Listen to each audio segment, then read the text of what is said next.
폴더 파일의 오류를 검사해서 발견된 오류를 복구한다 라는 게 디스크 검사예요.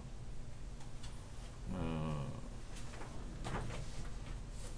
시작 버튼 눌러서 컴퓨터에 가면은 이렇게 보이잖아요. 그렇죠?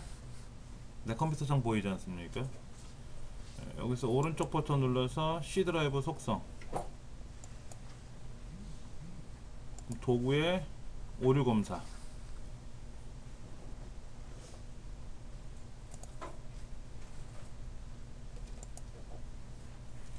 컴퓨터를 선택하거나 윈도우즈 탐색기에 내 컴퓨터 창에 가면 왼쪽에 이 컴퓨터가 있잖아요. 그렇죠? 여기서 오른쪽 버튼 눌러서 속성에 가서 아, 그 속성이 아니지.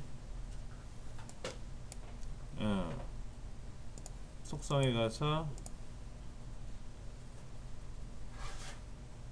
여기서는 검사, 여기서는 아니고 내 컴퓨터에 있는 C 드라이브에 가서, 그렇죠? C 드라이브에 가서 해당 드라이브에 가서 내 컴퓨터에서 오른쪽 버튼으로 속성 누르면 시스템에 있는 전반적인 내용이 나오고, 컴퓨터에 가면 해당 드라이브가 있다 그랬죠. 해당 드라이브, C 드라이브, D 드라이브, 거기 가서 오른쪽 버튼 누르고 속성, 바로가기 메뉴예요. 바로가기 메뉴 누르면 나오는, 오른쪽 버튼으로 나오는 이 메뉴를 우리는 바로가기 메뉴라고 불렀고, 여기에 도구에 가서 오류 검사에는 지금 검사, 이걸 하는 건데, 얘를 누르면 이렇게 떠요. 검사하시겠습니까? 밑에 있는 거 불량 섹터 검사 및 복구 시도도 하겠습니까? 이걸 물어보는데, 얘를 선택하고, 다 선택하고 시작 버튼 누르면 지금 검사하는 게 아니라 껐다 켜지고 예약을 해요. 예약을 하게 되면은 껐다 켜지면서 시스템 검사를 합니다. C 드라이브를. 근데 그 검사가 오래 걸려요. 오래 걸리는데 그 검사가 끝나기 전까지는 컴퓨터가 절대로 작동을 안 해요. 그럼 중간에 강제로 꺼버리면 어떻게 될까요? 그 다시 켜버리면 예약이 걸려 있는 거잖아요. 예약은 일을 마무리해야 예약이 풀리거든요. 그러니까 반드시 검사를 끝내야만이 컴퓨터가 움직여요. 이거를 처음에 몰라가지고 시작을 했어요. 그러니까는 여기서 이제 시작 버튼 누르면 예약하겠습니까? 그래서 그렇다고 해서 그냥 오케이 눌렀어요. 그 수업 다 끝났어요. 그리고 컴퓨터 끄고 갔잖아요. 문제는 다음 시간 수업하는 사람들이지. 다음 시간 사람들이 이제 전화를 컴퓨터를 켜면 그때 비로소 예약된 내용이 시작돼서 검사를 하는데, 그게 30분 만에 끝나는 게 아니라 어떨 때는 1시간, 2시간도 해요. 그럼 다음 시간 사람은 컴퓨터 못 켜는 거죠? 예. 그러니까 중간에 기다리다 짜증나니까 꺼요. 다시 켜면 어떻게 될까요? 처음부터 다시 검사해요. 그래가지고 전 시간에 무슨 수업을 했길래 이러냐는 둥, 그래서 우리는 검사밖에 안 했다 그래가지고 제가 본의 아니게 욕을 먹었어요. 뭐 알고 해야 되는데 초기에. 예. 지금은 안 해요. 이런 게 있습니다 라고만 해요. 그러나 이걸 언제 하느냐, 컴퓨터에 이거예요. 컴퓨터 시스템에 오류가 나는 경우가 있단 말이에요. 기계적으로, 소프트적으로. 그 다음에 불량 섹터가 나기도 하고요.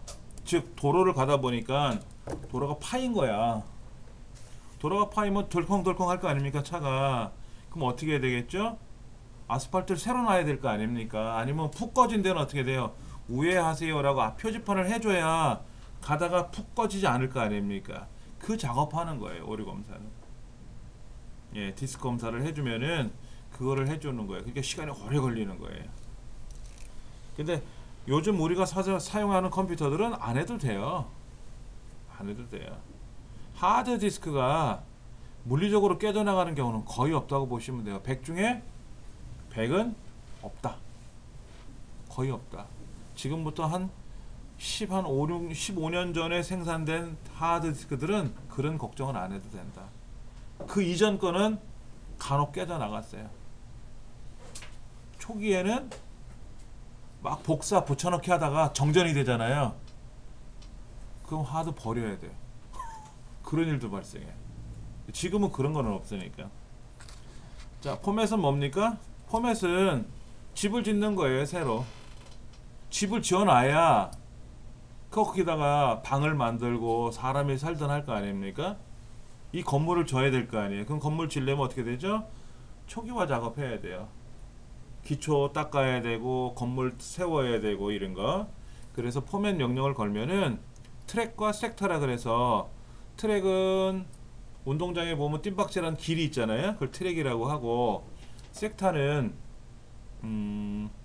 피자 쪼개듯이 쪼개놓은 걸 섹터라고 보시면 돼요. 영역.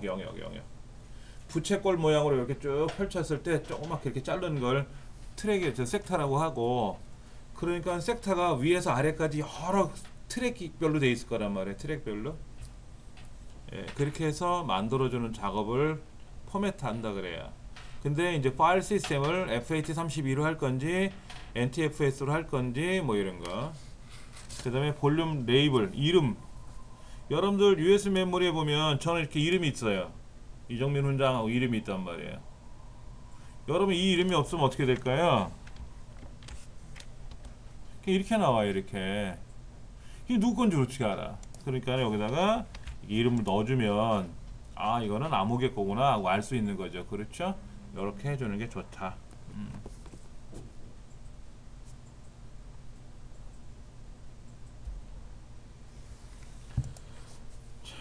그 다음에 이제 빠른 포맷이 있어요. 빠른 포맷은 뭐냐면은 포맷을 일반 포맷을 하면 너무 오래 걸려요. 너무 오래 걸리고 빠른 포맷을 해주면 금방 포맷을 해요. 그런데 우리가 사용하는 USB 메모리가 분량이 낮거나 또는 이식은 되는데 복사해서 붙이다 보면 못 읽는 일이 이렇게 오류가 나는 경우가 있거든요. 그런 경우는 이제 빠른 포맷 하면 안 되고 일반 포맷을 해야 되고 일반 포맷 하면 어마어마하게 시간이 오래 걸려요. 빠른 포맷 하면 금방 포맷이 되고 예. 우리가 사용하는 하드디스크나 USB 메모리는 포맷이 돼서 생산이 되기 때문에 굳이 포맷을 할 필요는 없지만 저처럼 이렇게 NTFS 방식으로 포맷을 해야 빨리 작동이 된다는 얘기죠. FH32 방식보다는. 그럴 때는 포맷을 할 때 NTFS로 선택을 하고 파일 시스템을 선택하고 해주면 빨라진다. 레지스트리라고 하는 것은 시스템상에 모든 정보 어떤 정보냐면 하드웨어적인 정보, 소프트웨어적인 정보를 한 곳에 모아놔요. 아, 이 컴퓨터는 언제 포맷을 했고 이 컴퓨터는 언제 아리안가를 설치했고 여기는 어떤 프린터가 설치가 돼 있고 어떤 프로그램이 설치가 돼 있고 언제 삭제가 됐고 이런 것들 그런 온갖 모든 정보들을 다 모아놨어요. 그런 자료실이에요. 자료실.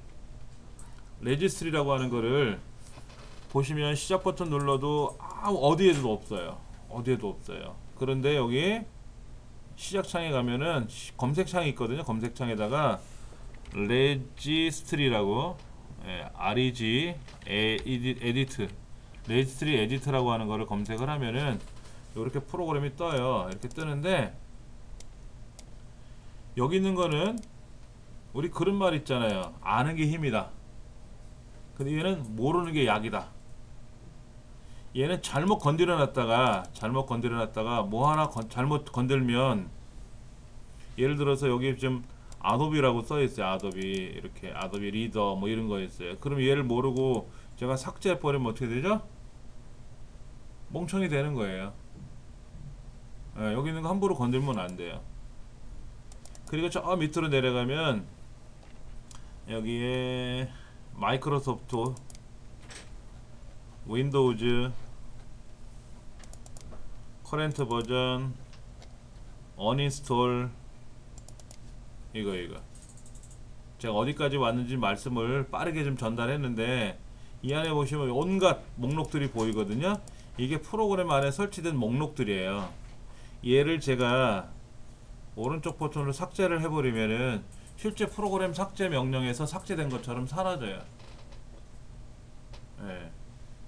그러니까 어떤 거는 제어판에 가서 프로그램 제거에 들어가서 막 제거를 하는데 정상적인 건 다 제거가 돼요. 그런데 어떤 것들은 뭐가 꼬였는지 제거가 안 되는 파일도 있어요.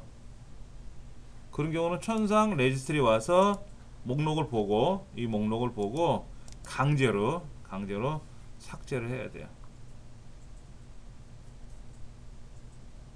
안 그러면 정리가 안 되니까는. 레지스트리 편집기. 레지스트리 편집기를 어떻게 사용하는지에 대한 시험은 절대로 내질 않습니다. 왜?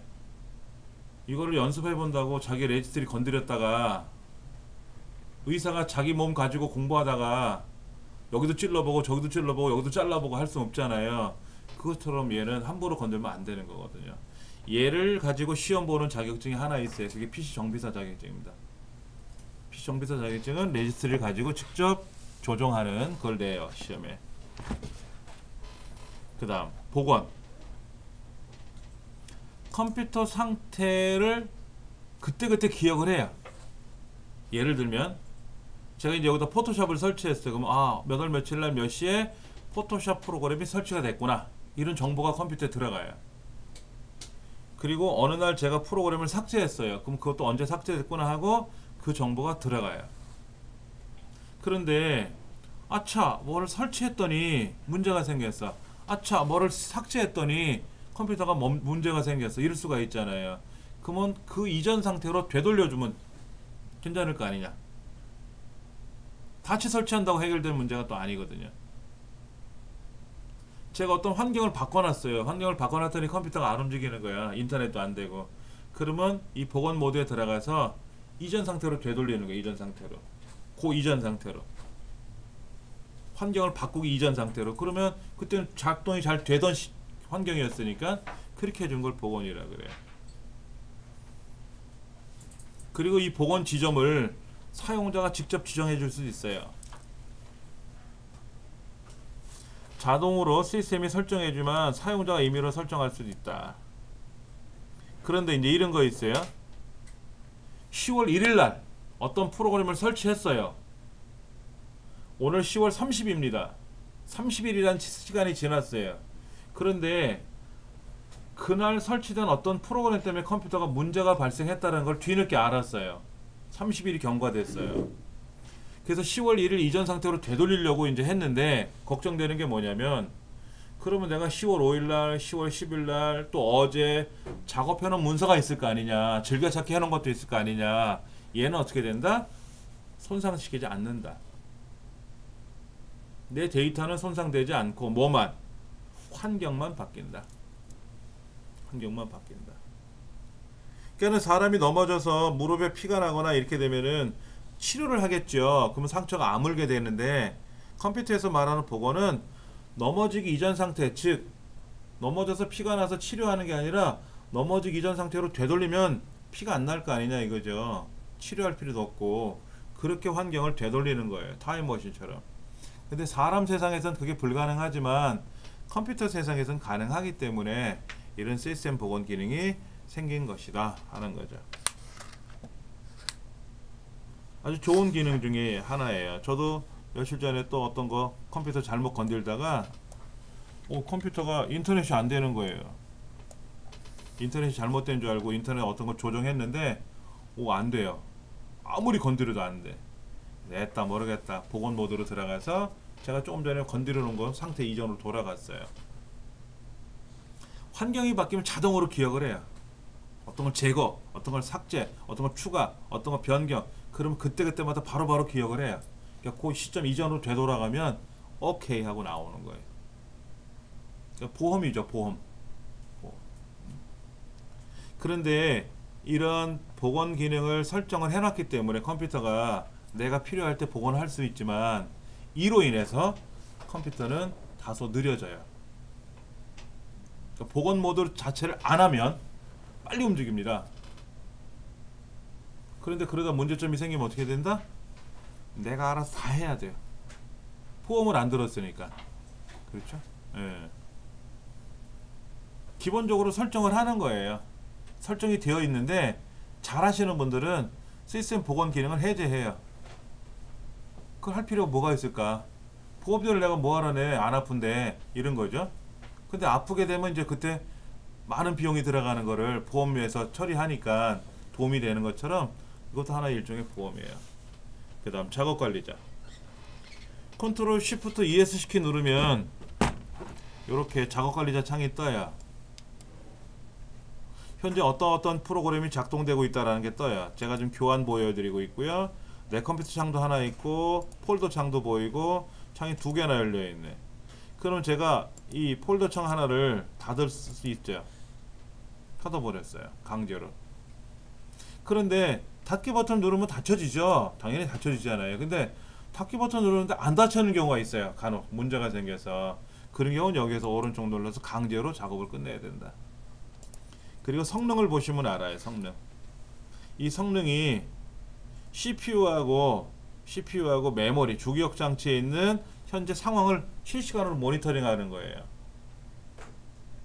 그럼 보시다시피 제가 지금 녹화 명령 걸어놓은 거 외에는 하는 일이 없잖아요. 제가 뭐 글을 쓰는 것도 아니고 포토샵 가지고 작업하는 것도 아니고 그냥 보여드리는 거 이거 하나잖아요. 그렇죠? 보여드리는 거 하나다 보니까는 보시다시피 제가 어떤 거를 이렇게 뭐 움직이거나 내 컴퓨터를 실행하게 되면 어떻게 되죠? CPU가 올라가요. 내 컴퓨터를 실행하면은 CPU가 올라가요. 그리고 다시 실행이 또 완료가 되고 나면은 다시 원래대로 좀 내려옵니다. 자, 얘 닫으면 어떻게 되나 볼까요? 닫을 때도 메모리가 쫙 올라갔다가 다시 내려가요. 메모리도 그렇고 CPU도 그렇고 어떤 프로그램을 실행하면 CPU가 움직여야죠. 그리고 다시 원래대로 쫙 내려와요. 안정적으로. 그리고 그 프로그램 닫는 것도 움직여야 돼요. 그러면 또 막 CPU도 움직이고 메모리도 움직이고 그러다가 메모리는 프로그램을 제거하니까 닫았으니까 어떻게 돼요? 메모리 양이 줄어드는 거죠. 제가 여기다가 엑셀도 실행하고 모두 실행하고 하면은 엑셀 실행하는 순간 올라갔죠? 메모리도 차지하죠? 여기다 또 파워포인트 실행하면 파워포인트 실행했다고 메모리 CPU 올라가죠? 메모리도 올라가죠. 근데 제가 이걸 닫으면 메모리 조금 줄고요. 엑셀 닫으면 엑셀 좀 줄어들고요. 메모리가 줄어들어요. 이런 걸 보시는 거예요. 여기에는 또 여러 가지 기능들이 있어요. 이 네트워크 상태가 어떻게 움직이는지 이런 것도 볼 수가 있고요. 예. 그 다음에 아까 여기 CPU의 메모리를 보면 메모리가 왜 이렇게 많이 차지할까? 그러면 실제 프로세스에 가서 아크로빈 리더라고 하는 지금 교환 보는 프로그램 때문에 공간을 많이 쓰고 있나 봐요. 제가 이걸 닫으면 어떻게 될까요? 닫으면 이 공간이 많이 쑥 내려갈 거예요. 여기 나타나고 있는 거예요. 예, 그런 것도 볼 수가 있어요. 그 다음에 제가 지금 녹화하는 프로그램 때문에 또 이만큼 차지하고 있고요. 이거를 제가 이제 이따가 닫게 되면은 많이 줄겠죠. 이게 지금 메모리에 상주되고 있다는 뜻입니다. 얘가 많으면 어떻게 될까요? 자동차 뒤 트렁크에다가 뭐 많이 싣고 다니는 거랑 똑같은 거예요. 무거운 거야. 트럭도 아니고 트렁크에다가 많이 실으면 필요한 물건을 실을 때 힘들겠죠. 그렇죠? 예, 그런 거. 그런 것도 우리가 확인이 가능하다라는 거죠. 강제로 로그 오프 시킬 수도 있고 강제로 닫을 수도 있고. 관리센터에 가보면 방화벽이니 윈도우즈 업데이트니 바이러스 방지니 스파이웨어 방지니 이런 것들을 할 수가 있어요. 관리센터에. 예. 관제센터라고 보통 얘기를 하죠. 예, 컨트롤 타워. 그래서 컴퓨터에 있는 모든 관리 환경이 그 안에 들어있다고 보시면 돼요. 방화벽은 불이 나면 그 불길이 옆으로 번지지 못하게 막아주는 걸 방화벽이라고 하는데, 건축에서는, 우리 컴퓨터에서는 네트워크 상으로, 네트워크 안으로 들어오지 못하게 막는 거예요. 자체 네트워크로, 내 컴퓨터 안으로 어떤 누군가가 무단으로 침입하려 그러면 접근해서 막아주는 거예요. 그래서 알려줘요. 그리고 제가 어떤 게임을 시작하잖아요. 근데 이 게임이 컴퓨터 내에서 하는 게임도 있는데 다른 사람하고 같이 게임하는 거 있죠. 온라인상으로. 그런 게임을 하게 되면은 저는 이제 V3 네트워크를 쓰는데 얘가 그래요. 어떤 게임 프로그램이 네트워크에 들락날락거리려고 하는데 허용하겠습니까? 허용을 안 하면 그 게임 못해요. 들락날락 못 거려요.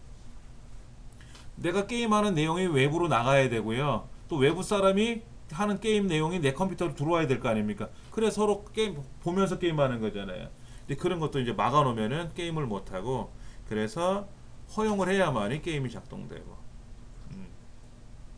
근데 가만히 있는데 누군가 들어온대. 그러면 띵동 하고 알림이 떠요. 허용하겠습니까? 그럼 환경을 봐야지. 얘가 누군지. 내가 갖고 있는 프로그램이 들락날락거리게 한다든지. 그런데 예를 들면 그 금융 프로그램 중에서 그 백신 같은 것들이라든지 또는 금융의 보안 프로그램들을 설치하려고 그러면 거기 메시지가 나타나요. 이 프로그램을 사용하게 되면은 방화벽에 의해서 차단될 수 있으니까 반드시 허용해 주시기 바랍니다. 그건 은행권에서 하는 거니까, 금융권에서 하니까는 믿을만 하잖아요. 그러면 허용을 해줘야 돼요. 그래야 보안회사하고 연동이 돼서 내 금융 처리하는 게 안전하게 해결이 되는 거죠. 그런데 그런 말도 없는데 방화벽을 열어달라고 요청이 들어오면 어떻게 될까요? 열어주면 안 되겠죠. 도둑놈인지 모르잖아요. 그런 것도 우리가 알아야 되는 거예요. 그래서 어려워요, 컴퓨터가. 우리 이런 거 모르고도 했는데 시험에는 이런 걸 가끔 물어보거든. 그 다음 최적화. 최적화라는 말은 뭐예요? 컴퓨터가 가장 좋은 환경을 만들어주는 거지, 컴퓨터한테. 첫 번째가 조각 모음인데요. 조각 모음은 단편화라는 말이 뭐예요? 단편화?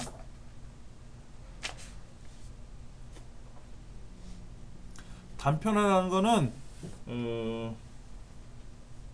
우리 강의실도 지금 조각이 났어요. 어떤 조각이 났냐면 이 책상 배열해놓은 자리를 한번 보세요. 여기 지금 앞자리는 공간이 있어요. 그렇죠? 근데 이렇게 공간이 없으면 공부하기 힘드니까 공간을 놓은 건데, 그렇지 않습니까? 강사 자리는 좀 더 뒤로 가도 되지만 그럼 또 제가 빔이 안 보이고 빔 스크린이 안 보이고, 앞으로 더 나가면 또 앞에 계신 분이 공간이 더 불편하고. 근데 이게 만약에 창고라면 어떨까요? 창고라면 차곡차곡 쌓아놔야죠. 꽉꽉 쌓아야 많은 짐을 여기다 실을 거 아닙니까?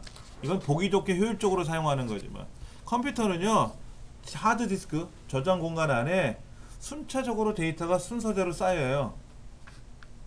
근데 불필요해서 삭제하기도 하죠. 또 필요하면 복사해서 붙여넣어야 될 거 아닙니까? 근데 그 복사해서 붙여넣을 때 내가 열 공간을 필요로 해. 열이라는 공간을 필요로 하는데 지금 공간이 비어있는 걸 보니까 8개가 비어있어요. 그럼 8개에다가 넣고 나머지 2개는 다른 데 보관해둬요. 쉽게 말하면 우리가 사진을 차각차각 찍으면 이 사진이라는 이미지 파일이 저장 크기가 있지 않습니까? 그 저장 크기가 만약에 10이다 그러면은 그 10이란 크기를 통째로 갖고 다니는 게 아니라 5은 저기다 보관해두고 5은 다른 데 보관해둘 수 있어요. 쉽게 말하면 내가 책꽂이가 부족하면 일부 책은 내 장소에 있는 책꽂이에다 꽂아놔야 되고 나머지 책은 또 다른 사람 책꽂이에 꽂아놓을 수도 있지 않습니까? 이렇게 흩어지게 보관해야 된다는 얘기죠. 공간이 많을 때는 그냥 내 책꽂이에서 다 꽂아놓지만 순서대로. 그러다 보니까는 데이터를 찾아올 때 어떨까요? 흩어져 있으니까 더딜 거 아닙니까?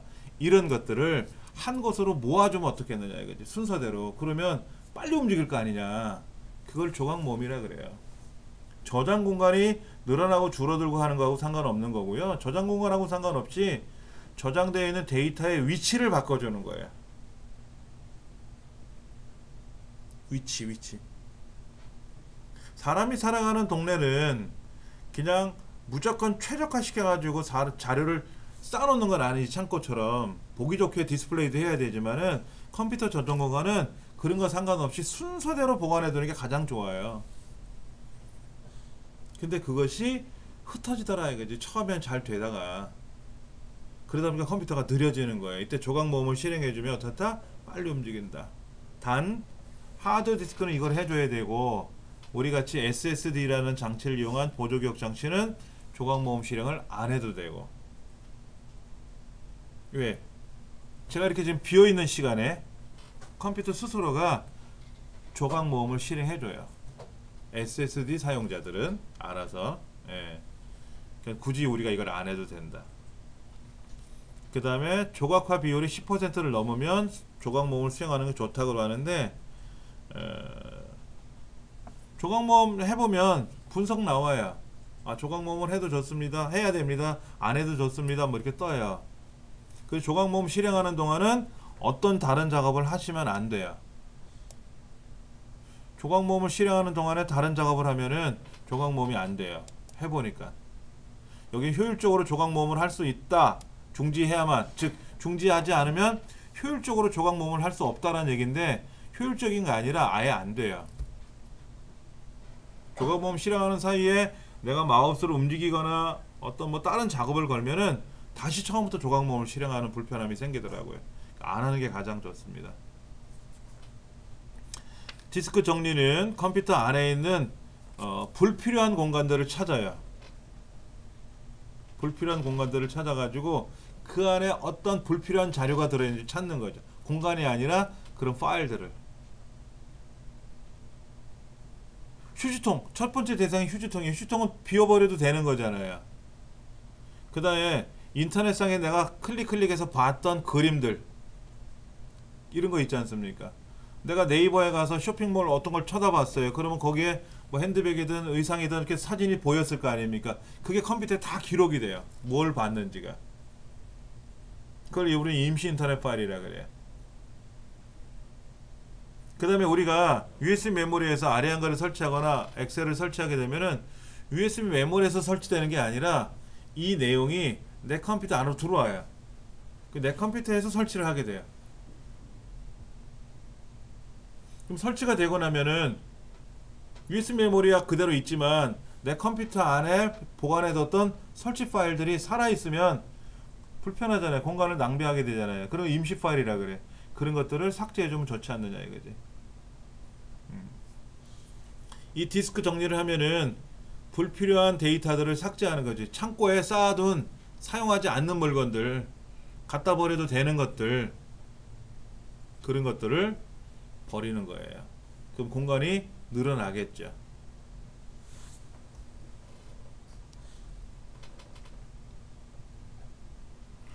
백업과 복원이라는 말이 있는데, 백업은 뭐냐면 내 컴퓨터에 있는 데이터들을 다른 곳으로 하나 더 보관해 두는 역할입니다. 왜? 원본의 손실을 대비해서 하나 더 복사해 두는 거예요. 복원은 뭐냐면 그렇게 복사해 둔 데이터를 손실이 당했다 그러면 다시 되돌려 와야 될 거 아닙니까? 그걸 복원이라 그래요. 중요한 내용들 중에 하나인데 이런 게 있다더라. 이런 게 있다더라.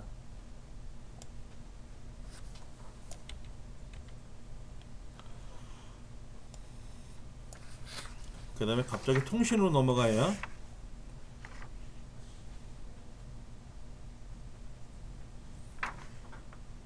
통신 나왔죠? TCP/IP. TCP/IP 시험에 얼마나 나왔대요? 한동안 이제 안 나오다가 올해 시험에 또 나왔어요. 2017년에.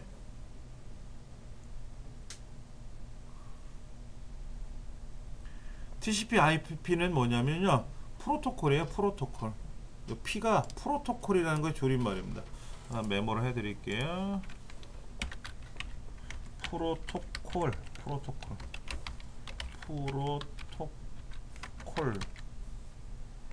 이거는 뭐라고 부르는 거냐면요, 통신 규약이라고 하죠. 통신 규약.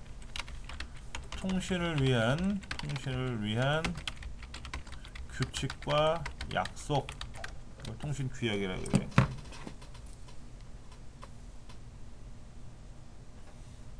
통신과 규칙과 약속.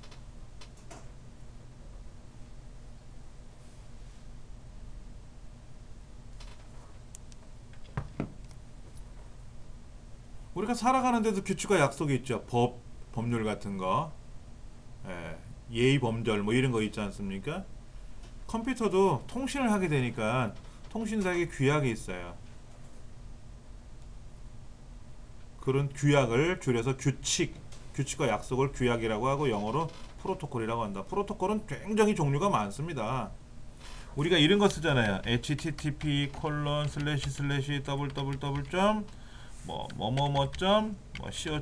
뭐 이런 거 쓰잖아요. 이렇게요. 이때 앞에 http 이것도 프로토콜의 줄임말이에요. 도메인을 접속하기 위한 프로토콜이 HTTP예요. FTP도 있어요. 텔넷도 있어요. 메일2라는 프로토콜도 있고요. 종류가 되게 많아요. TCP IP도 프로토콜이고요. 엄청나게 많이 나옵니다. 그런데 우리가 지금 통신을 하지 않습니까? 인터넷 하잖아요. 스마트폰도 인터넷 하지 않습니까? 유선이든 무선이든. 그런데 IPv4라는 말이 있고 IPv6이라는 말이 나오는데, IP도 사실은 인터넷 프로토콜의 줄임말이에요.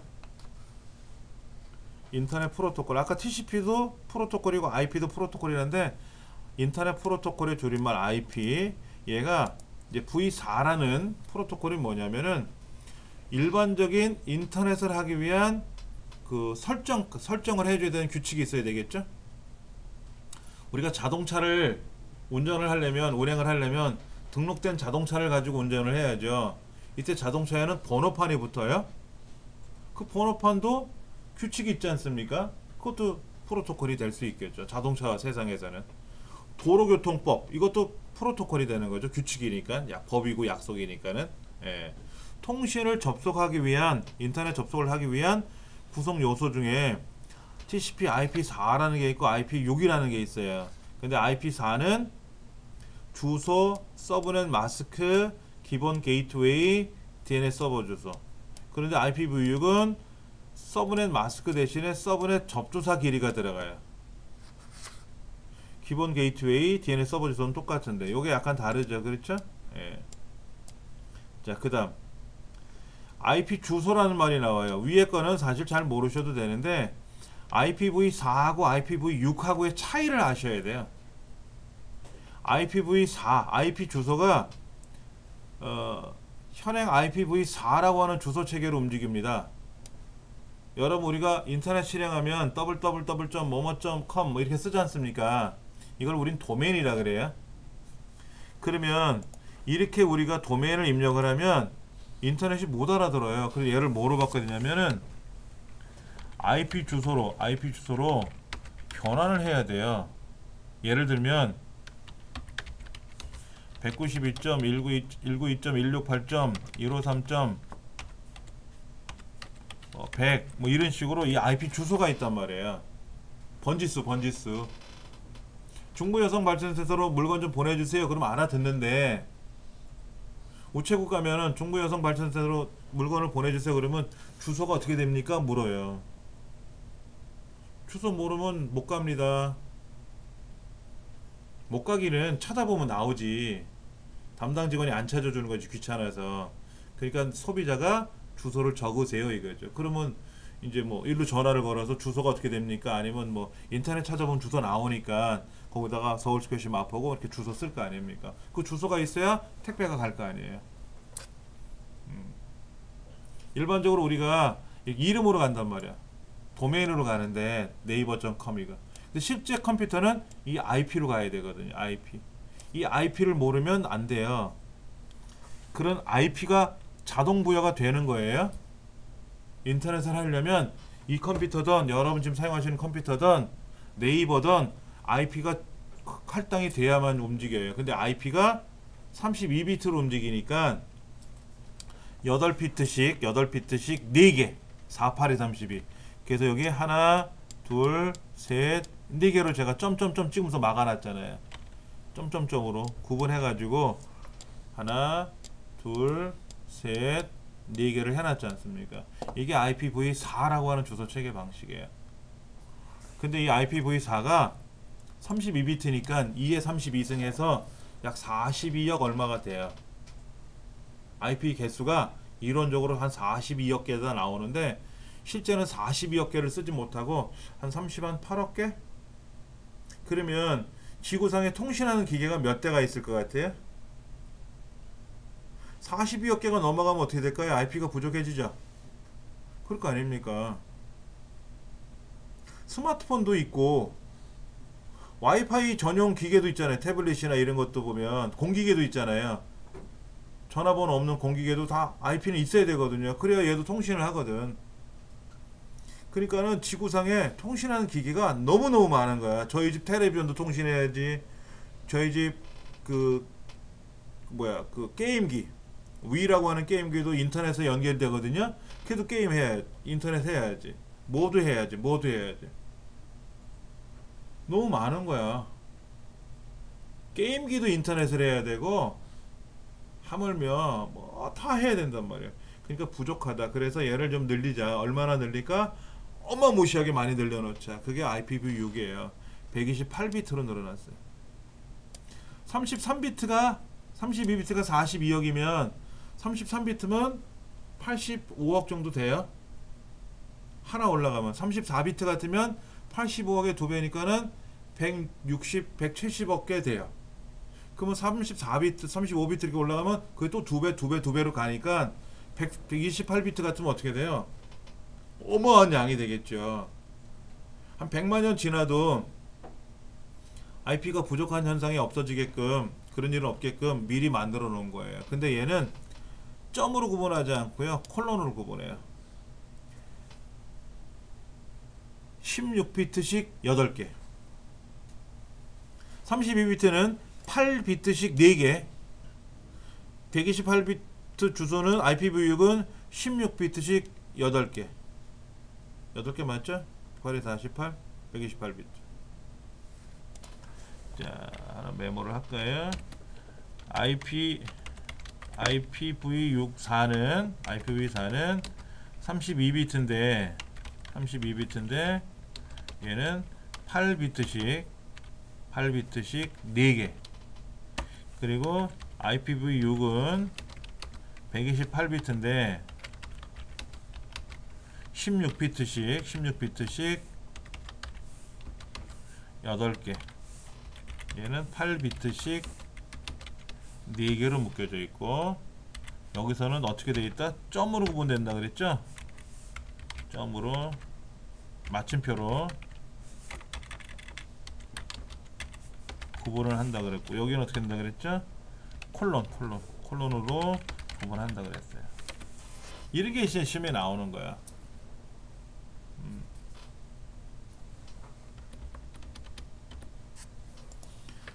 서브넷 접두사 길이가 뭐냐, 서브넷 마스크는 뭐냐 하는데, 게이트웨이라든지 이런 게 있고, DNS 서버 주소라는 것도 있어요. 이 DNS가 시험에 나와. DNS가 도메인 네임 시스템, 도메인 네임 서버라고 하는데, 우리가 도메인 이름 www.naver.com 하고 치면 네이버라는 컴퓨터에 접속하지 않습니까? 근데 실제로 네이버라고 하는 도메인으로 가는 게 아니라 그 도메인, 네이버라는 컴퓨터에 할당된 IP 주소가 있어야 간다 그랬잖아요.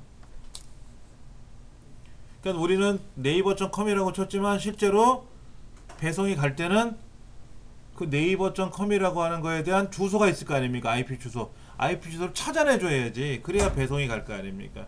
그렇게 IP 주소로 바꿔주는 역할을 해주는 게 DNS예요. 우리도 중부.서울우먼업.or.kr 치잖아요. 중부센터.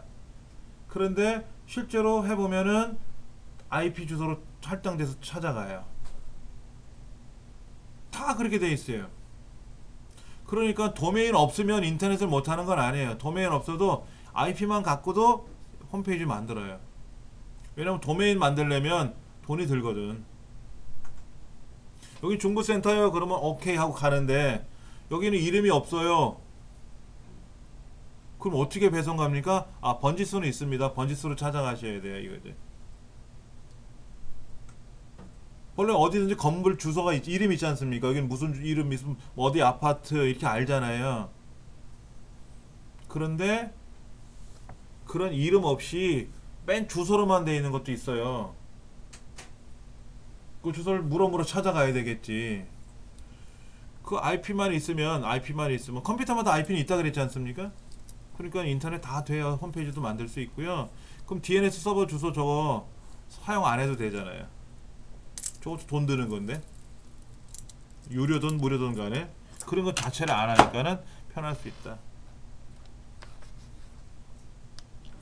자, 그 다음에 여기서 인터넷을 실행했는데 인터넷이 연결이 안 되는 거야.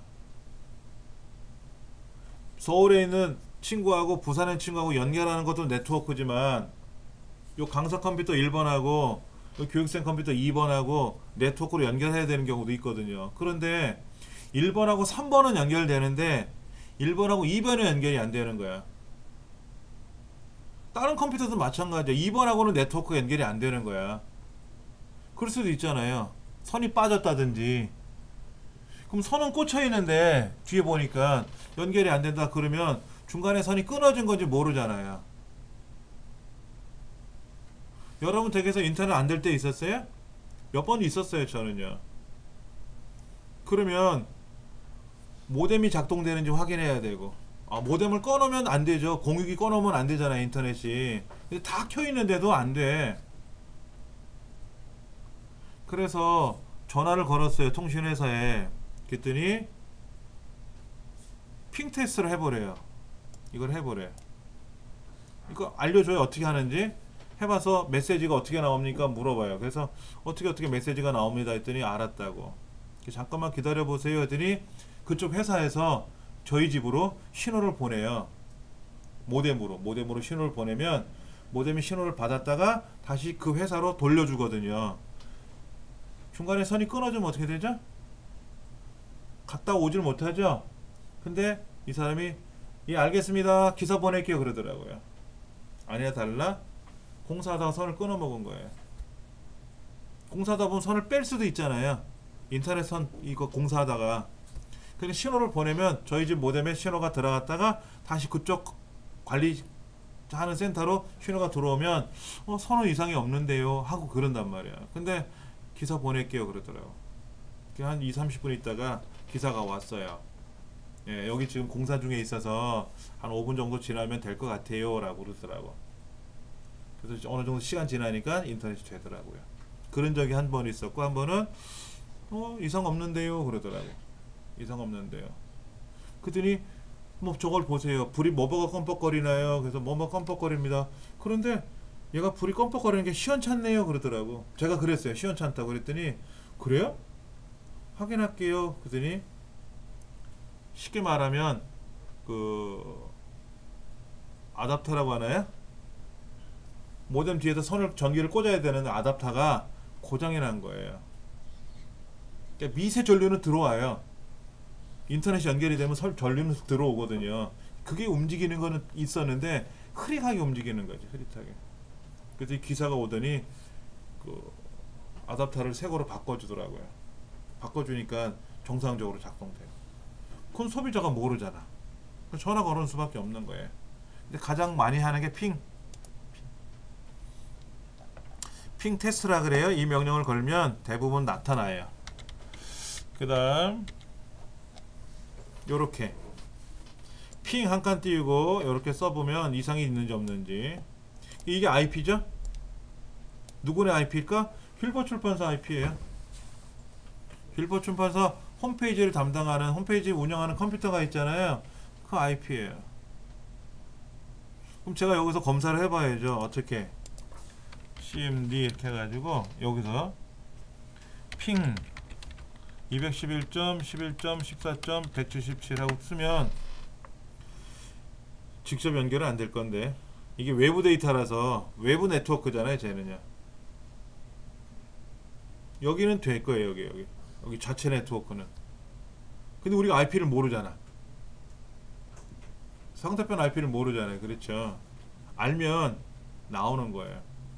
그럼 아까 그랬죠. 기사 거기 있는 담당이 핑 테스트 한번 해보세요. 뭐라고 하냐 이렇게 해요. 적어드릴게. 핑 127.0.0.1 하고 한번 해보세요. 그래. 그러니까 시작 버튼 누르고 여기 있는 여기 검색창에다가 CMD라고 쓰고 엔터를 탁 치고 나서 그럼 검은 창에 나타나거든요. 이 검은 창에 나타나면 핑 한 칸 띄우고 127.0.0.1 해보세요. 그래요. 저는 뭐라 그랬어요? 응답적 나왔죠? 여기 응답 나왔어요. 1ms 이하로 나왔고 어쩌고 저쩌고 해갖고 뭐가 수치가 나왔잖아요. 이게 뭐냐면 내 컴퓨터에는 저 통신장치 인터넷 손 꽂는 장치 있잖아요. 저기 내 컴퓨터에는 통신 장치가 이상이 있는지 없는지 검사하는 거예요. 이거는. 만약에 우리 집 내 컴퓨터에는 통신 장치가 고장 나면 공유기가 연결이 돼 있어도 작동이 안 되는 거잖아요. 그렇죠? 그거 확인하는 명령입니다. 그러니까 이걸 먼저 해보라 그래요. 거기서. 그래서 거의 이 명령에 의해서 고장 났다고 확인하는 컴퓨터는 없을 거예요.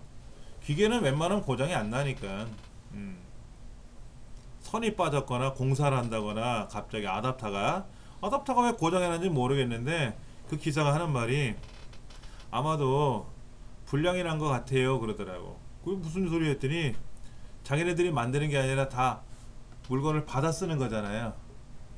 통신 회사에서도. 그러다 보니까 이쪽 제조회사 저쪽 제조회사에서 아답터를 만들어서 보내주는데 그게 좀 불량이 나기도 한다 그러더라고.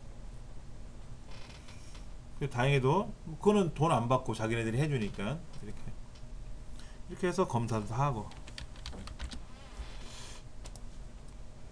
IP 컨피그라는 것도 있어요. 아까 IP 컨피그라는 명령을 걸면은 이 안에 컴퓨터 상에 있는 내 IP 주소하고 다 나타나요. 근데 여기는 맥 주소, 물리적 주소는 보여주면 안 돼요. 물리적 주소는 이 컴퓨터에 있는 네트워크 고유 번호예요. 컴퓨터마다 통신 장치가 붙어 있잖아요. 그 통신 장치의 고유 번호가 물리적 주소, 맥 주소라고 하는 건데요. 이 주소를 알아내면 100% 해킹 당합니다. 그래서 여러분들이 이 맥 주소를 알려주면 안 된다는 얘기예요. 그런데 해킹 툴이나 이런 거에 감염되면은 이런 물리적 맥 주소가 외부로 노출이 돼 버릴 수가 있어요. 그럼 어떻게 됩니까? 안 되죠. 스마트폰도 다 맥 주소가 있어요. 통신 장치에는 다 있다는 얘기죠. 이 맥 주소를 알면 어떻게 돼요? 핸드폰 고유 번호니까, 이 핸드폰 안에 통신 고유 번호니까는 저거는 우리가 이제 공장에서 생산하잖아요. 생산하고 정보통신부, 옛날 정보통신부령에 의한 그 NIC라고 하나요? 그 통신 안전 마크 붙은 거 있잖아요. 그 마크가 붙으면서 IP 주소가 할당되는 거였죠. 맥 주소가. 그 저거를 누가 사가는지 모르죠. 제조사만 아는 거야. 맥 주소는. 제주소. 그리고 맥 주소가 어떻게 만들어져서 판매가 됐다라는 거를 또 국가기관에다 보고를 해야 되겠고, 그걸 저거를 누군가가 의도적으로 이 맥 주소를 가지고 조회해 보면 나타날 수는 있죠. 나쁜 짓이겠지. 그러면.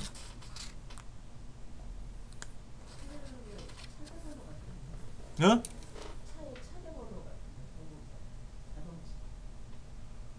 자동차 차대 번호? 그렇다고 봐야죠. 그 차량에 절대적인 고유 번호가 있잖아요.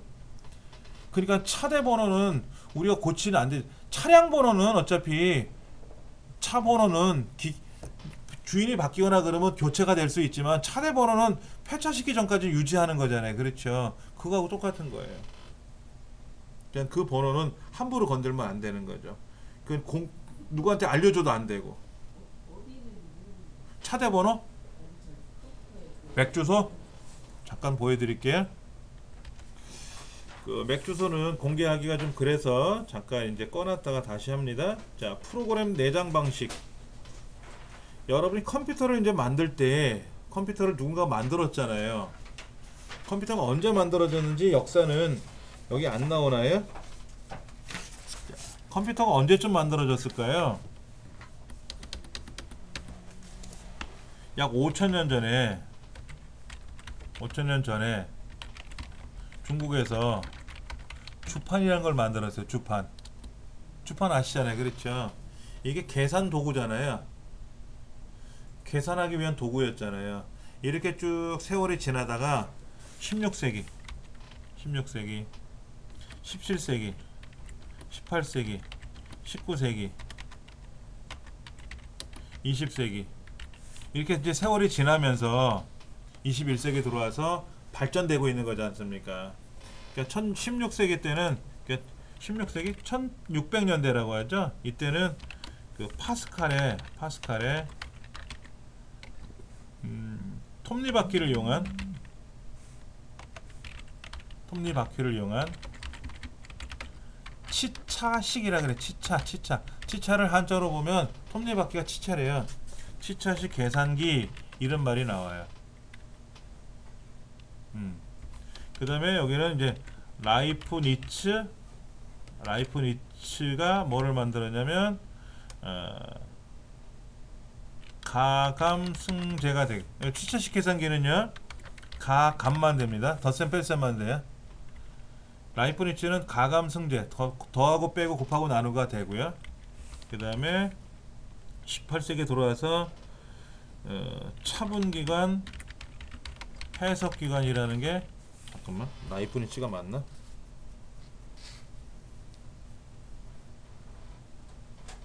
차분기관, 해석기관이 만들어지고 이제 19세기 1900년에 들어와서 1941년서부터 이제 본격적인 컴퓨터라고 불리우는 그런 모양새들이 등장을 해요. 이때는 더하기 빼기 곱하기 나누기 하는 계산기들이에요. 계산기. 그 다음 이제 1941년에 IBM 들어보셨죠? IBM하고 하버드 대학에서 공동 제작을 하는 게 있어요. 공동 제작. 그게 뭐냐면은 우리가 많이 들어봤던 건지 모르겠지만 마크1이라고 하는 마크1이라는 이제 계산기가 등장해요. 그리고 이제 1946년도 45년도 이때 펜실베니아 주립대학에서 이제 애니악이라는 컴퓨터가 등장을 하고요. 그런데 문제가 뭐냐면 이 역사는 시험에 안 나온다고 그랬거든요. 안 나온다고, 예전에 나오다가 안 내겠다고 했는데 작년인가 시험에 내버렸어요. 그래서 이 과목이 작년 책에는 없었어요. 재작년인가 없었는데 재작년에 안 내겠다고 했는데 작년에 나와버렸거든요. 그래서 2017년 책에 여기 일부 들어갔고 이번에도 이 책이 나온 거예요. 원래는 안 나온다 그랬던 놈인데. 그런데 하여튼 간에 이 프로그램 내장 방식이라는 말은 뭐냐면, 그 당시 때 컴퓨터들은 뭐냐면, 계산기들은 자 지금부터 덧셈 할 겁니다 라고 명령을 주면, 덧셈이 뭐야? 덧셈은 이렇게 하는 게 덧셈이야 하고 명령을 걸어요. 그 데이터를 쫙 넣어줘요. 그리고 시작 그러면 뭐가 쫙 계산이 되는 거야. 그 다음에 이제 끝났어요. 한 셈이 끝났어요. 또 계산을 해야 돼. 덧셈을 해야 돼. 그러면 덧셈이 이런 거야 하고 또 알려줘야 돼. 매번 할 때마다 덧셈이 뭐고 뺄셈이 뭔지 알려줘야 돼. 지금 우리 어떻게 합니까? 엑셀을 할 때마다 설치합니까? 아니면 미리 설치 한번 해놓고 나서 계속 사용합니까? 엑셀을 설치해놓고 필요할 때 꺼내 쓰면 되잖아요. 덧셈, 뺄셈이나 이런 명령들을 미리 기계에 넣어놓고 나서 덧셈 할 거야 그러면 오케이 하고 덧셈이 돼야 될 거 아닙니까? 근데 그 당시 때는 그게 아니었다는 얘기죠. 프로그램이 외부에 있었어요. 그래서 할 때마다 프로그램 내부에 넣어줘야 돼요. 불편하더라. 그래서 프로그램 내장 방식이라는 말은 명령이나 프로그램을 미리 넣어놓고 데이터만 넣어주고 작동시키면 될 거 아니냐 이거지. 이해되시겠어요? 프로그램 내장 방식이라는 말은 프로그램을 미리 넣어놓고 그때 가서 실행해주면 될 거 아니냐 이거지. 그럼 알아서 이 명령어가 뭔지 알아서 처리해 줄 거 아니냐. 근데 이거를 폴란드 수학자 폰 노이만이라는 교수가 논문에 발표를 해요. 그래서 그 논문에 따라서 영국에 있는 케임브리지 대학에서 에드삭이라는 모델이 하나 등장을 합니다. 이걸 세계 최초의 컴퓨터라고 불러요. 그 전 거는 세계 최초의 계산기였어요. 계산기. 기계식 계산기냐 전자식 계산기냐 계산기였어요. 그런데 이 프로그램 내장 방식이 채택이 되고 나서부터는 그때부터 컴퓨터라는 말을 사용한 거예요.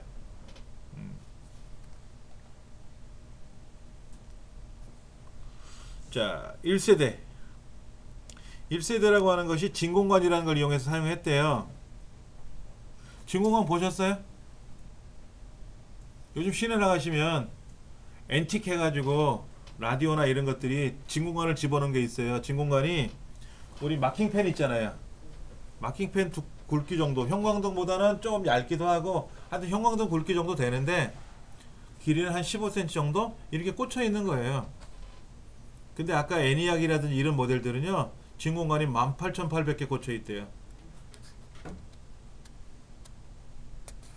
근데 뜨겁습니다.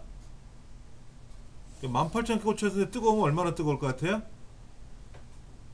한증막보다 더 하겠지, 사우나보다. 그러니까 뻥뻥 터져 나가요.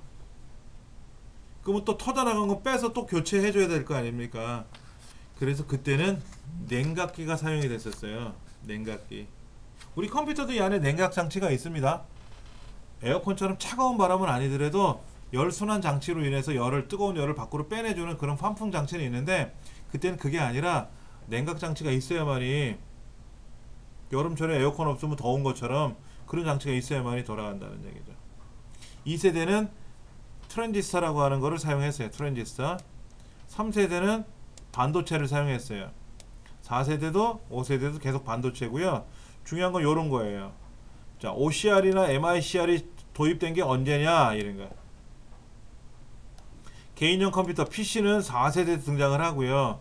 우리가 지금 알고 있는 인공지능 이런 거 있지 않습니까? 이런 건 5세대. 그런 것들이 있다더라 하는 거를 좀 기억을 해 주셔야 될 것 같아요. 그 다음에 이제 컴퓨터 분류. 컴퓨터를 분류할 때 제일 좋은 게 뭐냐면 비싼 거, 싼 거 이렇게 분류하면 제일 좋아요. 그렇지 않습니까? 이 차는 비싼 차, 이거는 싼 차, 이거. 그럼 알잖아요, 쉽게. 그런데 그렇게 분류하는 거는 좋은 방법 중에 하나인데 교과서에는 실기가 좀 불편해요. 이 집은 비싼 집, 이 집은 싸구려 집 이렇게 표현하기가 힘드니까 얘는 평수가 넓은 평수, 얘는 평수가 좁은 평수 이렇게 표현하잖아요. 그래서 처음에 나오는 게 처리 능력이에요. 자동차도 배기량 이런 거, 뭐 에어백이 몇 개 있느냐, 뭐 시속 100km에 도달하는 시간이 몇 초 만에 도달이 되느냐, 뭐 이런 거, 연비가 어떻게 되느냐, 이렇게 자동차를 우리가 분류하잖아요. 그렇죠? 이게 전기식 자동차인지 휘발유 자동차인지 가솔린인지, 그 다음에 요즘 뭐 경유인지 이런 거, 경유 자동차는 또 안 된다며 요즘 또 가스 차량인지 이런 거처럼 컴퓨터를 분류할 때 얼마나 처리 능력이 강하냐 하는 거를 찾는 게 첫째 나오는 게 슈퍼컴퓨터. 페타플롭스라고 써 있어요. 페타. 플롭스는 뭐냐면요, 굉장히 복잡한 수를 플롭스라고 보시면 돼요. 1초 동안에 얼마나 복잡한 숫자를 계산하느냐, 53 곱하기 47 이런 게 아니라 어마어마하게 복잡한 숫자, 1000단위 숫자 뭐 이런 거, 자릿수가 5자리 10자리가 아니라 뭐 100자리 1000자리 되게 복잡하잖아요. 이런 건데 페타라는 말이 또 뭔지 알았지. 페타. 우리 기가, 메가, 기가 다음에 뭐예요? 테라 다음에 페타. 기가가 10억이에요? 기가 다음에 테라인데 테라가 1조예요? 그럼 페타는 1000조예요. 1000조. 1000조. 그럼 30페타는 뭐예요? 조 다음에 경이죠? 3경계, 3경. 1초 동안에 엄청나게 복잡한 숫자 3경계를, 경이라니까 감이 안 와. 10,000개, 1000개도 어려운데 3경계를 1초 동안에 뚝딱 계산한다는 얘기죠. 선생님 교과서에는 테라플롭스라고 나왔는데 어느 부분에서? 페라라고 돼 있어요? 네.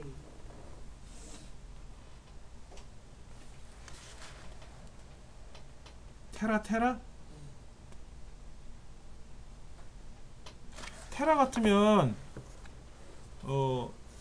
페타? 테라? 그러네. 여기는 50테라라고 돼 있네. 30에서 50. 30에서 50테라라고 했죠? 테라면 기가 다음에 테라인데 기가가 10억이고 테라가 1조라고 했나요? 아까요? 네. 예. 아, 1조도 얼마나 많아요? 경이든 조든 간에 많지 않습니까? 음. 지구상의 가장 강력한 슈퍼컴퓨터가 중국 텐징 대학에 있대요. 그러고 보니까 얘 텐징 대학에 있는 그 숫자 같은데? 50 경계를 한다고 해서 50 경계. 50 페타죠. 맞아. 이거 텐징 대학에 있는 슈퍼컴퓨터야. 아, 1초에 1000개 하기도 힘든데. 그렇잖아요. 근데 1941년도 45년도 이때 초당 3000개 했었어요. 덧셈 뺄셈. 우리 컴퓨터는 얼마큼 하는지 아세요? 기가 아까 얼마 10억이라 그랬죠?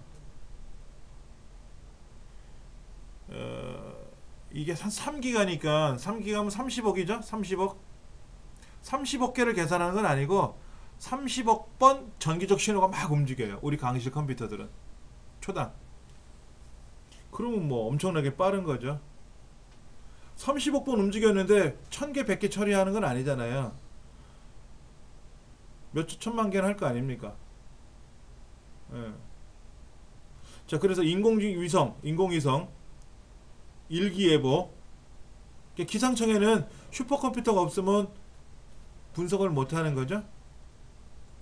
우주항공산업, 우주선 만드는 거, 이때 슈퍼컴퓨터로 하는 거예요.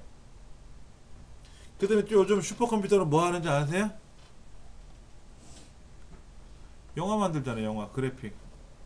주라기 공원, 주라기 파크 같은 거를 어떻게 진짜 공룡이 움직이듯이 움직이잖아요. 예. 그런 걸 슈퍼컴퓨터로 하는 거예요. 그 다음에 이제 슈퍼컴퓨터 밑에가 뭐냐면 이제 대형, 중형 이런 거. 대형, 중형, 소형. 이걸 메인프레임이라 그래요. 메인프레임. 대형, 중형, 소형. 근데 미니 컴퓨터는 뭐냐면요. 한 2, 3억 정도 가는 거. 미니라고 해서 조그맣게 생각하시면 안 돼요. 억 단위에 이것도요. 그 다음에 이제 마이크로 컴퓨터라고 하는 것이 등장했어요. 마이크로 컴퓨터. 마이크로 컴퓨터는 마이크로 프로세서라고 하는 거를 사용하는 컴퓨터예요. 마이크로 프로세서를 사용하는 컴퓨터. 그 마이크로 프로세서를 알면 아는 거죠. 그렇죠? 우리 CPU, 이제 뒤에 배우겠지만 CPU가 중앙연산 처리 장치예요. 중앙연산 처리 장치인데 얘는 제어 기능과 연산 기능으로 나눠져 있어요. 제어 기능과 연산 기능으로 나눠져 있는데 이 마이크로 컴퓨터가 아닌 애들은 제어 장치와 연산 장치를 따로따로 기계에다 꽂아요. 컴퓨터 본체 안에다가 연산 장치, 제어 장치를 따로따로 꽂아서 사용하는 거, 이원화시켜서. 그런데 마이크로 컴퓨터는 마이크로 프로세서를 탑재했다 그랬잖아요. 마이크로 프로세서는 제어 장치와 연산 장치가 하나의 반도체 안에 들어가 있는 거예요. 우리가 지금 알고 있는 인텔 펜티움 이런 거 있잖아요. 이런 CPU들은 제어 장치와 연산 장치가 하나에 들어 있어요. 하나의 회로에. 이게 꽂혀 있으면 마이크로 컴퓨터라 그래요.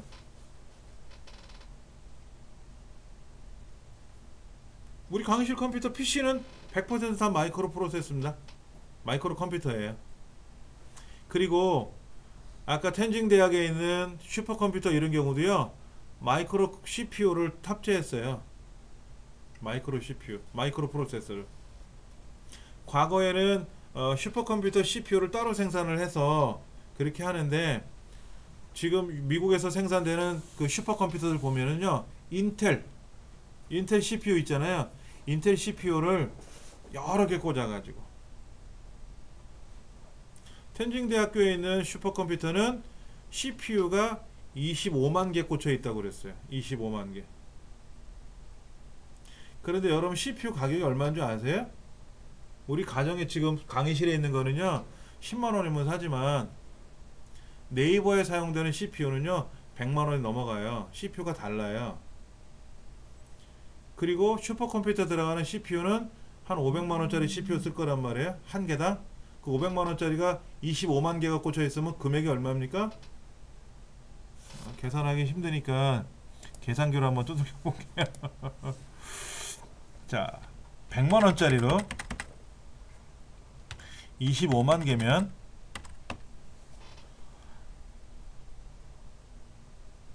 100만, 1000만, 억, 10억, 100억, 1000억, 2500억이에요. 2500억. CPU 가격만 2500억이에요. 100만 원짜리 CPU가 225만 개 꽂혀 있으면 2500억이에요. CPU 가격만. 어마어마한 거죠. 예. 많이 사면 깎아주나? 25만 개 사면 깎아주겠지. 그때 예전에 뭐라고 했냐면은 중국에서 텐징 대학교에서 가장 빠른 CPU가 딱 선을 보이면서 이만큼 빠르다 그랬더니 미국에서 야 인텔 CPU가 니네 거니? 미국 거지? 그렇잖아요. CPU는 미국 걸 갖다 꽂았잖아. 그리고 쟤네들이 조립한 거잖아요. 그게 미국 거지 니네 거니? 흉을 본 거예요. 그랬더니 그 텐징 대학교에서 1년 안에 내가 바꿔주마 그래갖고 중국에서 생산된 CPU로 탑재했어요. 지금 무서운 나라입니다. 중국이. 예, 중국이 무서운 나라예요. 전 세계에서 가장 빠른 CPU 슈퍼컴퓨터는 중국이 갖고 있고요. 현재. 그다음에 이제 두 번째, 세 번째는 이제 또 뭐 미국이 갖고 있고 뭐 이렇게. 우리나라에도 슈퍼컴퓨터가 여러 대 있습니다. 기상청에 있는 게 좋은 건데 기상청보다 더 좋은 건 있습니다만 주로 우리나라에 있는 건 그 국가기관에서 사용하는 슈퍼컴퓨터는 공개를 잘 안 하려고 그러더라고요. 기상청 건 공개하는데 기상청 께 두 대가 들어와 있는데 한 대가 400억인가? 한 대가 컴퓨터 한 대가 400억 정도 가야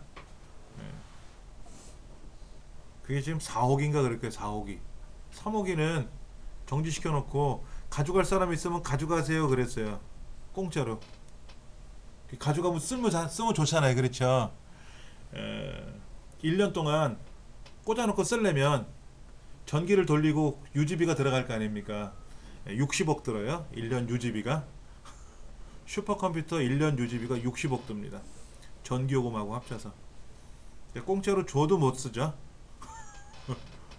대신에 고물로는 팔 수가 없어요. 그거는 반드시 사용을 해야 돼요. 교육적인 목적으로. 60억 전기요금을 낼 수 있으면 저도 하나 가져올 만한데 전기요금을 낼 돈이 없어서 못 쓰는 거예요. 많이 써요. 초기에 펜실베니아 주립대학에서 만들었던 그런 슈퍼컴퓨터, 그때는 슈퍼컴퓨터는 그냥 컴퓨터라고 했는데 얘네들은 어느 정도 전기를 먹냐면요, 펜실베니아 주라는 그 주에 들어가는 전기를 차단시키고 그 컴퓨터에다가 전기를 공급했었어요. 전력회사에서. 그 정도로 전기를 그때는 뭐 1941년도니까 그렇게 전기를 많이 쓰지 않은, 그러니까 공장이나 이런 데는 한시적으로 전기를 공급하고 가정에는 이제 뭐 전력 차원의 차단 차원에서 하고 전기를 제한해 주는 거죠. 그리고 그 전기를 기계에다 넣어줘야 작동이 되니까 그 정도로 전기를 많이 소모했던, 지금도 많이 소모해요. 여러분들 우리 강의실에 있는 컴퓨터에들은 CPU가요 60W 정도 돼요. 전기 먹는 전력수가 형광도 60W처럼 얘도 60W가 있어요. 근데 이 네이버에 들어가는 CPU 아까 비싸다 그랬잖아요. 얘는 125W 정도 돼요. CPU가 먹는 전기량이. 그러면 그런 CPU는 다른 가정용 CPU보다 전기를 2배 먹어요. CPU만 전기 먹습니까? 메인보드 전기를 먹어야 되고요. 뭐 모니터도 전기를 먹는데 그럼 다 합하면 한 150W 먹을 거예요. 그럼 여러분 150W 기계를 켜놓고 10시간 키면 1500W잖아요. 전기요금 많이 나오는 거잖아요. 근데 그 CPU가 25만 되면 얼마입니까? CPU도 다 각기당 전기를 먹는다 그랬잖아요. 60W, 100W 이렇게. 25만 되면 돈이 얼마입니까? 돈이 문제가 아니라 전기요금도 문제지. 그렇다라는 거지. 자, 워크스테이션. 워크스테이션은 뭐냐면요, 요즘은 워크스테이션의 말을 안 하고요, 서버용 컴퓨터라고 보통 부르죠. 서버용 컴퓨터. CPU 프로세서는요 RISC 방식이 있고요, CISC 방식이 있습니다. 얘도 한동안 말 나왔었어요. RISC 프로세스를 사용한다. 맞습니다. 그럼 PC는 어떨까요? PC는 CISC 방식의 프로세스를 사용해요. CISC. 우리 강의실에 있는 컴퓨터에 들어간 CPU는 CISC CPU입니다. 그런데 간혹 RISC 방식의 CPU를 쓰기도 해요. PC가 돈이 많이 들어가서 그랬지. 그러니까 고성능 PC들이 있잖아요. 방송국에서 영상 편집하는 CPU 컴퓨터들 있잖아요. 이런 거를 워크스테이션이라 그래요. 보통 네이버, 구글 이런 데서 서비스 해주는 중앙 컴퓨터들 있잖아요. 서버들 있잖아요. 이거를 워크스테이션이라 그래요. 이게 삼보에서 옛날 386 시절에 워크스테이션이 생산돼서 판매했는데 1700만원에 판매했었어요. 1700만원. 용산에서 조립하면은요, 워크스테이션은 아니더라도 일반 가정에서 사용할 때 조립하는 비용이 300만원 했었어요. 용산전자상가에서 386 시절에. 예, 근데 RISC 프로세스 탑재해가지고 RISC 몰라도 하여튼 워크스테이션이라고 삼보에서 나왔는데 1700에 판매를 했었어요. 그리고 한 3개월 지나서 700으로 내렸어요. 안 사잖아. 너무 비싸서. 700에 내리니까 어마어마하게 팔린 거예요. 회사들은. 근데 그거를 이제 용산에서 조립을 하게 되면 한 300만원. 근데 그때는 장사 잘 됐었을 거예요. 300만원짜리 조립을 해서 팔면은 주인이 한 250만원 벌어요. 원가 50만원 들어간다는 거야. 예. 그 정도로. 그때는 용산 전자상가에서 가게를 열면 뭐 3년 안에 뭐 아파트를 몇 채씩 산다 이런 얘기를 했거든요. 지금은 용산에 가게 내면 3년 안에 망하죠. 집을. 장사가 안 된다는 얘기예요. 지금은 그렇게. 데스크탑. 여러분들 PC는 뭐예요? PC. 퍼스널 컴퓨터. 개인용으로 쓰는 걸 우리 PC라고 하는데 개인용 컴퓨터는 세 가지예요. 데스크탑, 그 다음에 랩탑, 팜탑 이렇게. 이게 뭐야? 노트북을 여기다 끼면 안 돼요. 이걸 자꾸만 이렇게 실수를 하네. 책상에 올려놓는 거 우리 같은 거 데스크탑, 무릎에 올려놓는 거 랩탑, 손바닥에 올려놓는 거 팜탑. 그런데 랩탑은 우리 데스크탑은 삼성, LG 다 많지 않습니까? 예. 그런데 어느 회사에서 그 랩탑을 판매했는데 랩탑의 이름이 노트북하고 팔았어요. 책 펴는 것처럼 됐다고. 그러니까 이름이 좋거든. 그래서 지금은 다 노트북이라고 부르는 거예요. 노트북이 어느 제품 이름이에요. 제품 이름이에요. 여러분 포크레인 아세요? 포크레인? 땅 파는 거예요? 이것도 어느 제품 이름이에요. 이 포크레인이 중장비 중에 어떤 명칭이 있대요. 그런 땅 파는 중장비들의 명칭이 있는데 포크처럼 생긴 게 땅을 파지 않습니까? 그래서 그 어느 회사에서 포크레인이라는 이름을 해서 판매를 한 거래요. 그랬더니 그게 이제 중장비의 대명사가 된 거지. 포크레인이라고. 그것처럼 노트북도 랩탑의 상품 이름입니다. 인라인 스케이트처럼. 본래 인라인 스케이트는 롤러 스케이트 중에 한 줄로 생긴 바퀴 달려있는 롤러 스케이트의 하나의 상품 이름이에요. 근데 한 줄로 달려있는 롤러 스케이트는 다 인라인이라고 하잖아요. 그렇게 바뀐 거죠. 노트북은 상품 이름입니다. 그러니까 무릎에 올려놓는 거 랩탑, 그 다음에 손바닥에 올려놓는 거 팜탑. 예. 근데 이제 팜탑은 과거에 많이 나왔었어요. 지금 스마트폰 그 갤럭시 노트 시리즈들 있잖아요. 태블릿처럼 크진 않고요. 크진 않고 그 우리 스마트폰 좀 작은 거 말고 좀 큰 모델 있지 않습니까? 그 정도로 돼가지고 거기 키보드가 다 붙어 있었어요. 그게 성능이 느리지. 그러다가 에이 하고 그냥 판매를 안 했었어요. 그러다가 이제 우리 스마트폰이 등장을 한 거죠. 등장하면서 걔가 이제 팜탑의 역할을 하는 거죠. 그 다음에 아이패드라든지 이런 거 갤럭시 탭 같이 태블릿들이 등장했지 않습니까? 그래서 손에도 올려놓고 그냥 쓰잖아요. 그렇죠? 그렇죠. 이것도 하나의 팜탑이라고 보면 된다.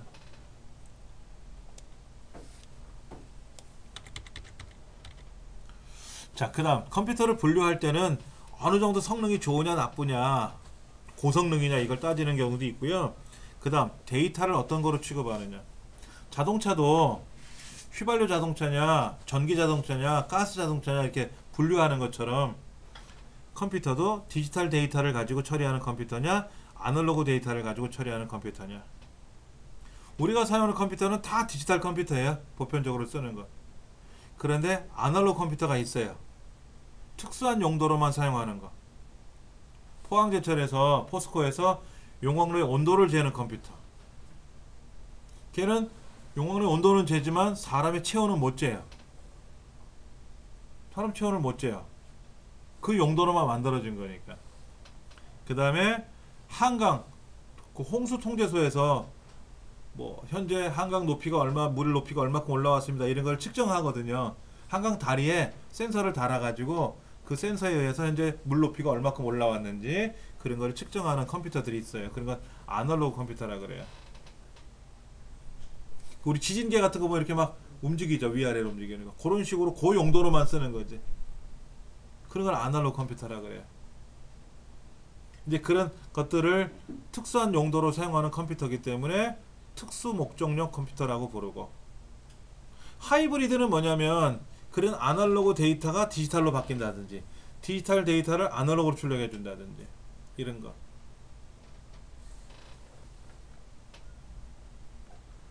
비교 한번 볼게요. 아날로그하고 디지털의 비교를 보셔야 되는데 디지털은 대부분 숫자, 문자 이런 거예요. 그런데 아날로그는 뭐냐면 전류, 전압, 온도, 곡선으로 나타나죠. 그리고 디지털은 산술 논리 연산을 사용하는데 아날로그는 미적분 연산한대요. 근데 아날로그가 빨라요. 연산하는 속도가 빨라요. 빠른 이유는 하나입니다. 전원을 켜면 아날로그 컴퓨터는 그 용도로 바로 작동이 돼요. 바로. 우리 선풍기 딱 전기 꽂고 버튼 누르면 선풍기 날개 돌잖아요. 그렇게 돌아가는 거예요. 근데 디지털은 컴퓨터 켜야죠. 그 윈도우가 돌죠. 윈도우 돌고 나면 엑셀 실행하죠. 그러니까 느리지. 느리잖아. 그래서 느린 거지. 논리 회로냐 증폭 회로냐. 그리고 아날로그는 프로그램이 필요 없어요. 그 용도로만 만들어졌으니까 전원을 켜면 바로 그 용도로 작동이 되는 거지만, 디지털은 뭡니까? 엑셀이 필요하면 엑셀이 사용해야 되고, 포토샵 하려면 포토샵이 필요하잖아요. 그러니까 거기에 맞는 프로그램이 필요한 거죠. 그 다음에 아날로그는 기억 기능이 없어요. 기억 기능이 없으니까 어떻게 됩니까? 그 지진계 보면 종이에다 그려내잖아요. 계속. 전 그거 저장하려면 그걸 어떻게 해야 되나? 그 종이에다 찍어내는데 찍어낸 종이를 기억을 시켜야 될까? 어디서 보관해야 될 거 아닙니까? 근데 아마도 기상청에 가면은 그 지진계의 데이터를 디지털로 저장해 놓을 거예요. 그렇죠? 예. 그걸 우리가 뭐 걱정할 필요는 없겠지만은 그런 정도로 사용할 수 있다.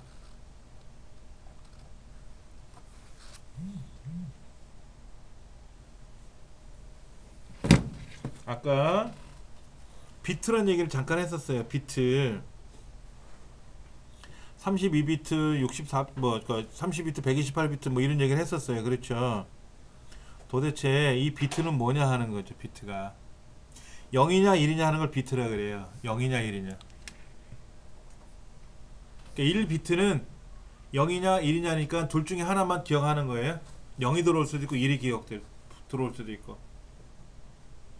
그러니까 1비트 갖고는 두 가지 중에 하나를 표현하는 거죠. 2비트 같으면 어떻게 돼요? 동전을 하나 던지면 앞면 뒷면, 동전을 두 개 던지면 앞면 뒷면에서 넷 중에 하나가 기록되는 거죠.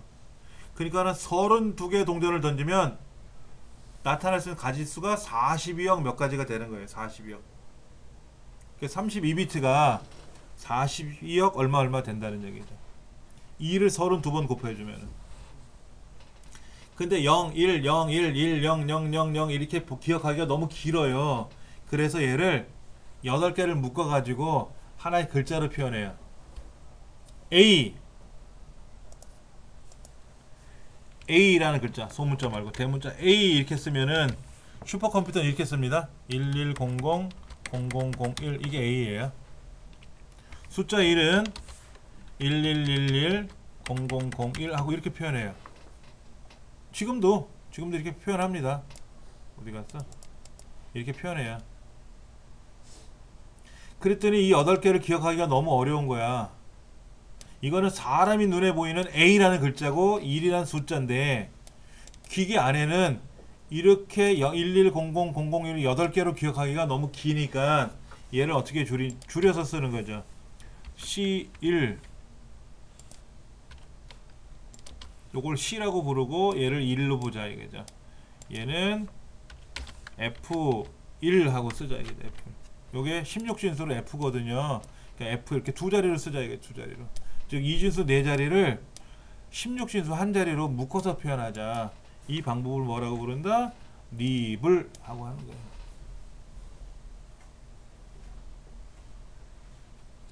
너무 길면 불편하잖아요. 그러니까 줄여서 써야지, 줄여서. 자, 비트 8개가 모이면 한 글자가 돼요, 한 글자. 한 바이트라 그래요, 바이트. 그 다음에 CPU가 1000번에 처리해서 명령 단위가 있는데, 만약에 더블워드 방식의 CPU다 그러면 8바이트, 64비트를 한꺼번에 처리할 수 있는 그렇게 되는 거죠. 우리 강의실에 있는 컴퓨터는 더블워드 방식의 CPU입니다. 더블워드 64비트 CPU예요. 우리 강의실 컴퓨터는. 근데 이제 4바이트 프로워드짜리도 있어요. 32비트 CPU도 있어요. 걔는 싸요. 그리고 국내에서 팔지도 않는 걸로 알고 있는데 32비트 CPU를 못 본 것 같아요. CPU가 64비트면 운영체제도 64비트 운영체제를 깔면 좋아요. 근데 우리 강의실에 있는 운영체제 윈도우는 32비트 윈도우일 거예요. 안정적으로 움직이니까. 예. 필드는 항목이라고 그래요. 항목. 여러분 회원가입할 때 아이디 입력하세요, 패스워드 입력하세요, 뭐 연락처 입력하세요 이렇게 항목이 있잖아요. 그 항목을 영어로 다른 말로 필드, 아이템이라고도 한다. 필드라고 한다.